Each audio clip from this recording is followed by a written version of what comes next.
Hey everybody, welcome back to Tim Travels. It's Terry, your host. So still coming to you from Katy, Texas. Just a little background on Katy, Texas. So Katy Perry used to be the first lady of Texas. She was married to Governor Rick Perry. And when they decided to put a town here, the governor, asserting, I don't know, some kind of old Texas laws, was allowed to name the town, right? The governor can determine the name of a town. So he named it Katy after his wife. They've since split up, and, you know, she's still a big star, and he still is doing the Air Force salute about whatever cabinet posts he wants to get rid of. Although I think one of them was the Department of Energy, which he ended up being the secretary of. So I guess it's good it didn't work out for him, right? He'd have canceled his own job.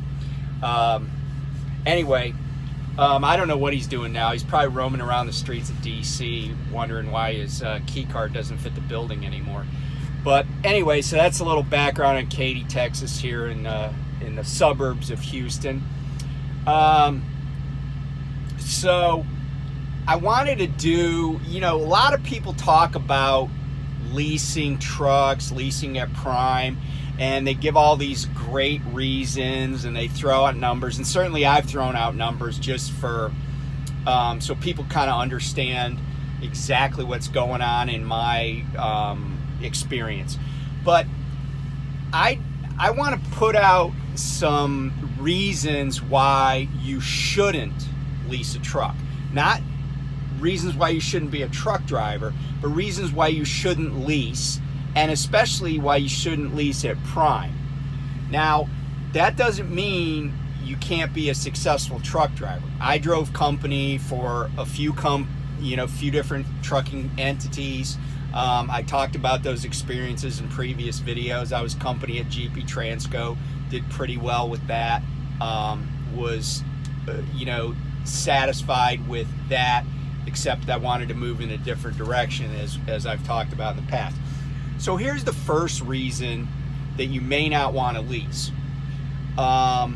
You don't understand anything about business. You don't understand anything about accounting. I can't tell you how many people I see on YouTube or even in comment sections talking about, you know, the gross revenue, the net revenue. If you don't understand stuff like that, and you don't understand the import of those terms, and if you don't have a concept of the fact that the truck and the entity that leases the truck and you should be three separate things, you know, maybe this isn't for you, right? If you've never run a business, if you have no business experience, like you've never managed a business, you've never been a bookkeeper, you've never been the person that made decisions about, business expenses or paid invoices or collected receivables, this might not be for you. I mean, trucking is a great career, and lots of people get into it with little to no experience in the business world, and then they get through with, like, say, TNT, and they're like, yeah, I'm gonna lease because my trainer was making all this money, and, you know, all these other people are making all this money. Well, that sounds great, but if you don't know what you're doing, it still isn't a great idea, because there are rules to every game, and you probably want to know the rules before you get started. Okay, number two reason you shouldn't lease. Let's say that you're a person that just doesn't like to read documents, you know, like that lease contract. Don't lease. You know, it's a serious business, right? Like, you're signing up for stuff. Now, I know a lot of people say, oh, well, it's a walk-away lease. Yeah, it is a walk-away lease, but there are still penalties. And what I mean by penalties is there's still, you know, lost opportunity.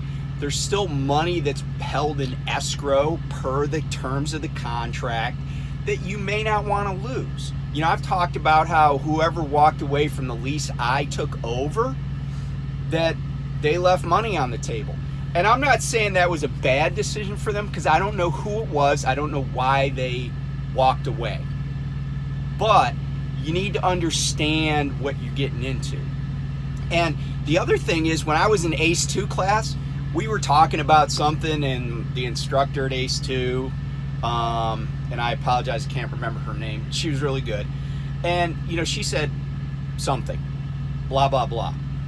And this guy in the class, who, by the way, had been leasing longer than I had, because I was brand new to leasing at Prime, but he'd been doing it for a while. He was like, well, where's that coming from? And she and I simultaneously, maybe I should have just kept my mouth shut, but I was like, it's in the lease contract. And she basically said the same thing. She's like, yeah, it's in the lease contract. Okay? And it was something pretty like important. Like, it was something that wasn't like minutia. It wasn't legalese. It was like a pretty relevant term. So that's number 2. Number 3 is, you don't like to work hard. Okay, here's the thing about leasing. It can be pretty lucrative, okay? But it's not going to be lucrative if you are not willing to really work hard. And when I say work hard, here's what I mean. And I've said this repeatedly. The secret to success in truck driving is driving a truck, okay? You hanging around Springfield, for 2 extra days after your truck gets serviced, or, going home, being home every other weekend for 3 days, that's probably not going to cut it unless you're super lucky on the loads you get, okay? So you got to be willing to work hard. You got to be willing to get out on the road and stay out on the road for extended periods of time. That's how you make money in trucking, at least over the road. Number 4, you have to be cognizant of your expenses. You have to be disciplined enough to save fuel, to limit the costs that you can control. You also have to understand what your fixed costs are, and that goes back to reading the lease contract, of course. But you need to be a person who gets on the app and understands where the cheapest fuel is, that uses their macro 27, right? You have to trip plan. You can't just fly by the seat of your pants, because people that do that, it's like anything else, right? Like if you go to the store, the day of Thanksgiving to buy a turkey, one of 2 things is going to happen. There's not going to be any turkeys, or you're going to pay a high price for it, But plan your trip, fill your tank when, you can find super cheap fuel, conserve fuel, conserve your equipment, conserve your tires, right? Because at the end of the day, you're paying for all of that, okay? And know what your mileage is and stuff. Like, I can tell you that this truck, I've run about 75,000 miles on this truck, 9.6 miles per gallon. That's my average over that entire 75,000 miles. Is that as good as it could be? No, but I guarantee it's better than a lot of people. And, I'm not competing with anybody, but I know the better I do, the more money I can put in my pocket ultimately. Okay. Number 5, be cognizant of your paperwork. Turn in stuff that you're supposed to. Keep receipts that you're supposed to. Document everything. Okay, and be disciplined about it. Some people use the emergency fund.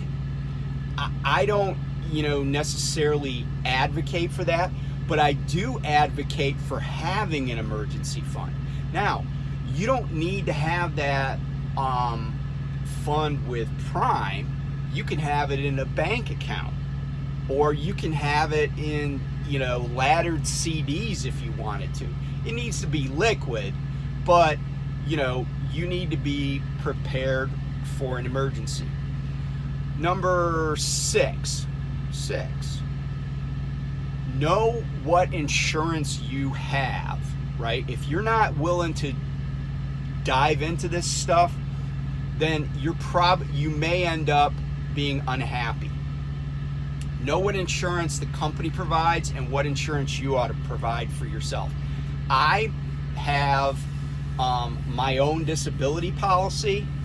I have extra life insurance on top of what I already had. But I also have cargo claim insurance. Now, if you've watched many of my videos, you know that I had a cargo claim. It was $1,667. I haven't forgotten. It was on the second load that I hauled for Prime.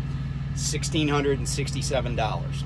Now, I did get a rebate on some of that, which I mentioned recently. So it probably ended up being more like $1,200. But let's say I do something real stupid and lose an entire load of, I don't know, T-bone steaks. I don't know how much that load is worth, but I know I got insurance to cover it. Because I do know how much insurance I have. Excuse me. Another reason not to lease. You're not sure whether you're going to stay in the trucking industry long term. Again, you can walk away from a lease, but why not be a company driver for a period of time and get your feet wet? Make any mistakes you're going to make on the company's dime, because you will make mistakes that would cost you money leasing, but that the company will just take care of, right? Like fuel, for example. They tell you where to fuel, but even if they didn't, just learn stuff on somebody else's dime. Like I said, this is not a joke, okay? Even though it's a walk-away lease, don't waste your time learning on your own dime if you don't really know what you're doing. I came into this and I leased immediately, but keep in mind I had over 2 years of experience driving over the road. So I had already seen a lot. I'd driven trucks with Bud wheels and with super singles. I'd hauled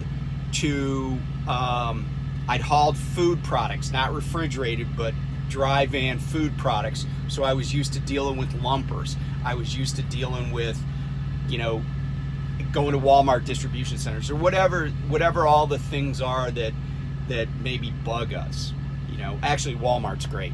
I'm always happy to go to Walmart distribution centers. Everybody there is pretty good at what they do.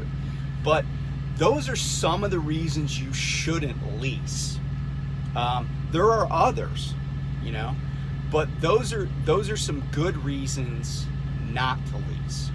So if you've considered everything and you really understand what you're doing, and you've set up your own LLC and you have good advice, you have an accountant to talk to, I think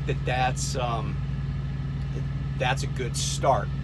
But keep in mind, there are people that are unsuccessful. I do think that a lot of times they're unsuccessful because they end up in a lease where, it's like, some weeks you might get $5,000 net to the truck, and that's a lot of money, especially for somebody that was only making $27,000 a year before they started. To make $5,000 in 1 week, it seems like they hit the lottery. But that's where the discipline part comes in, because that week that you make that you're $5,000 net to the truck, the following week you might be $90 net to the truck. Okay, so it takes some discipline to do this. If you're not there yet, it's okay. It's okay. If you're 25 years old or 55 years old, but you're not, you're not self-disciplined enough, then just take a step back, because you can go company and at any time decide you want to lease. They're not going to say no, but it's probably a hard move to go from a lease back to company. It's probably not that much fun. So anyway, I share that with you. Hope everybody's doing well. Hit me up with any questions or comments. I'm happy to answer them. You know, and by the way, I started thinking about this because I had a conversation with somebody that's thinking about making a move, and they were offered a lease at one company, and but they have an iron in the fire to maybe go work company driver at a different place. And it was a good conversation because I got to talk about stuff that I hadn't thought about for a while, and that's what kind of prompted me to go ahead and do this little video. So I hope you found it useful. And I guess the one other point that I would make is be self-aware. Be honest with yourself about what you can accomplish. And it's okay if this is not right for you at this point in your career. Doesn't mean it won't be. It doesn't mean it won't be there. It's not like Prime or any other companies are going to go, geez, we just leased the last truck. That's not a thing. Okay? It's not a thing. There's always going to be room for more. So, you know, take your time, get it right, and you'll be happier in the end. And you know, you'll want to sustain that career. So anyway, again, thanks for tuning in. Good luck to everybody, and we'll catch you next time. Bye.